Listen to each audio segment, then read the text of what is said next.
आप देख रहे हैं YouTube चैनल क्रांतिकारी कर्मचारी के न्यूज। आपकी आवाज, आपका संघर्ष। पुरानी पेंशन की मांग के लिए तमाम विभागों के कर्मचारी और सभी कर्मचारी संगठन यहाँ पर आज पेंशन आक्रोश मार्च में शामिल हुए। हरियाणा सरकार से हम मांग करते हैं कि पेंशन वाली संघर्ष समिति ने पहले भी धरने प्रदर्शन भूख हड़ताल मुख्यमंत्री आवास का घेराव बहुत सारे कार्यक्रम कर चुकी है, लेकिन हरियाणा सरकार और केंद्र सरकार पेंशन पर पुरानी पेंशन बहाली पर कोई उचित कदम नहीं उठा रही है। हम 11 अगस्त तक का हरियाणा सरकार को समय देते हैं कि 11 अगस्त को हमारे सभी जिलों के जो पेंशन आक्रोश मार्च हैं उनका समापन हो जाएगा। यदि हरियाणा सरकार 11 अगस्त तक पुरानी पेंशन को बहाल नहीं करती है तो आगामी 1 सितंबर को हरियाणा प्रदेश के लाखों कर्मचारी मुख्यमंत्री आवास का घेराव करने के लिए पंचकुला में इकट्ठे होंगे। हरियाणा सोनीपत में पेंशन बहाली संघर्ष समिति द्वारा पेंशन आक्रोश मार्च निकाला गया। 2018 से पेंशन बहाली संघर्ष समिति लगातार संघर्ष कर रही है और सरकार को बार बार बैठक करके उनके साथ मीटिंग करके उनके साथ हम धरने देकर हर तरह से हमने उनको अवगत कराया कि हम NPS से मुक्त किया जाए, हमें OPS लागू की जाए, लेकिन यह सरकार किसी भी तरह से नहीं मानी। तो अब हमने ये किया कि हर राज्य में हम आक्रोश मार्च निकाल रहे हैं और इसके लिए हमारे सभी कर्मचारियों को एक ही उद्देश्य है कि हमारी पुरानी पेंशन हूबहू बिना किसी बदलाव के साथ लागू की जाए। और अब महिलाएं, हमारी जो महिला कर्मचारी हैं बहुत ज़्यादा जागरूक हो चुकी है। आपने आज भी देखा होगा कि सोनीपत जो हमारे यहाँ पर सैकड़ों की संख्या में कर्मचारी और बहुत संख्या में महिलाएं भी यहाँ पहुँची। तो आज हम इस आक्रोश मार्च के माध्यम से बहरी सरकार को यह सचेत करना चाहते हैं, या तो आप कर्मचारी की मांग को मान लें, जो सिर्फ एक ही हमारी पुरानी पेंशन लागू करें, नहीं तो फिर आगामी आने वाले चुनाव में उनको भुगतान करना पड़ेगा। सर, जो आज पेंशन आक्रोश मार्च था सोनीपत जिले में, सोनीपत जिले की टीम द्वारा बहुत ही शानदार संख्या में कर्मचारियों को इकट्ठा किया हुआ था। आज का मेन उद्देश्य था 11 अगस्त तक सरकार को चेताना था या तो पुरानी पेंशन बहाल कर दे, नहीं तो 1 सितंबर को पंचकुला के अंदर CM आवास का घेराव किया जाएगा। कर्मचारियों का कहना था जो 19 फरवरी 2023 में पंचकुला CM आवास का घेराव था, उसकी संख्या से 4 गुना की संख्या में ज़्यादा कर्मचारी CM आवास का घेराव करेंगे।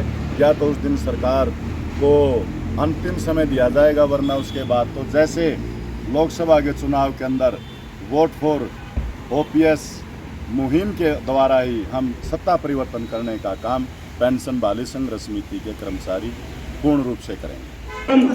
आज फिर यहाँ मंदिर में खड़े होकर एक बात क्लियर कर देते हैं, हम किसी राजनीतिक दल के साथ नहीं है।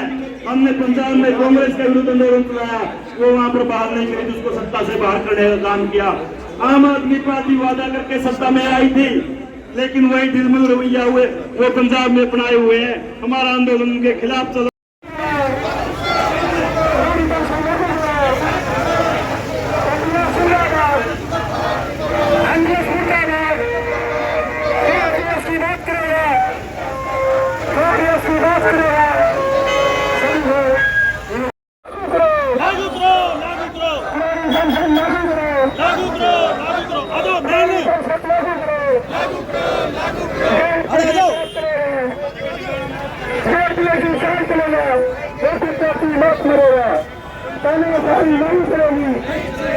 भाई 1 सितंबर को पंचकुला में एकत्रित होकर मुख्यमंत्री आवास का घेराव करेंगे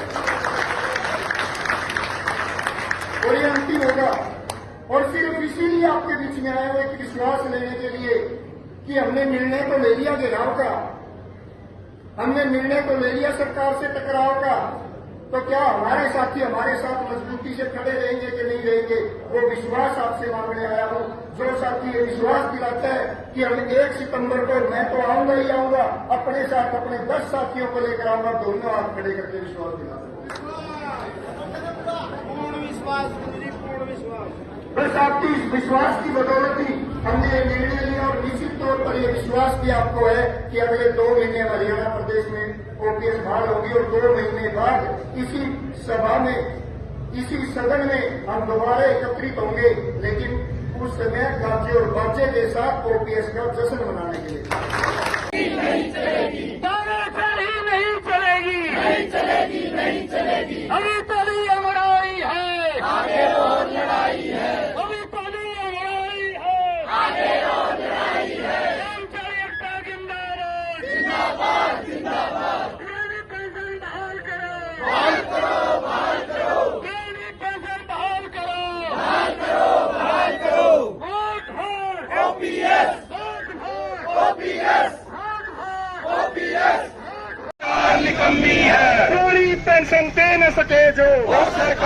निकम्मी है, जो सरकार निकम्मी है वो सरकार बदलनी है, जो सरकार निकम्मी है। और उस संविधान ने हमें अधिकार दिया था कि कर्मचारी जो 25 से 30 साल तक पुरानी पेंशन सरकार की नीतियों को जनता तक पहुंचाते हैं उनको पुरानी पेंशन सामाजिक सुरक्षा दी जाए। लेकिन इन निकम्मे नेताओं ने, इन जमाखोर चोरों ने, जिनको संविधान ने अधिकार भी नहीं दिया, अपने लिए 4-4 पेंशनों का प्रावधान कर लिया और आपकी पेंशन छीन ली। क्यों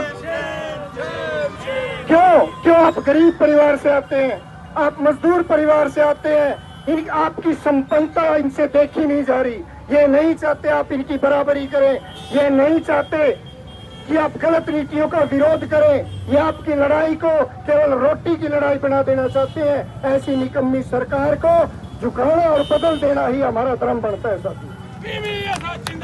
जिंदाबाद जिंदाबाद। आज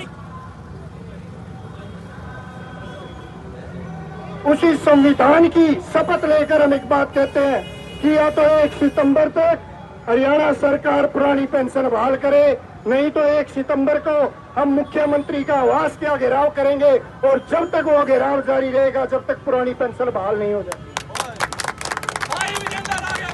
हम तुम्हारे साथ। भाई विजय, तो निश्चित तौर पर अक्टूबर में होने वाला विधानसभा चुनाव हरियाणा में एक बड़े बदलाव का चुनाव होगा।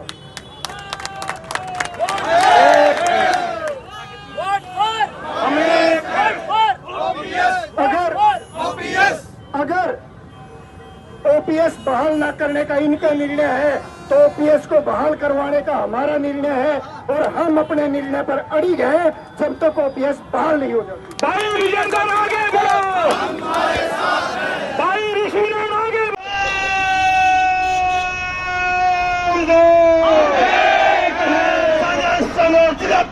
जिंदाबाद जिंदाबाद, जिंदाबाद जिंदाबाद, कर्मचारी एकता जिंदाबाद जिंदाबाद जिंदाबाद। पुरानी पेंशन बहाल करो, पुरानी पेंशन बहाल करो। देश भर के पेंशन आंदोलन व सरकारी कर्मचारियों की खबरों से जुड़े रहने के लिए चैनल को सब्सक्राइब अवश्य करें तथा बेल आइकन बटन अवश्य दबाएं।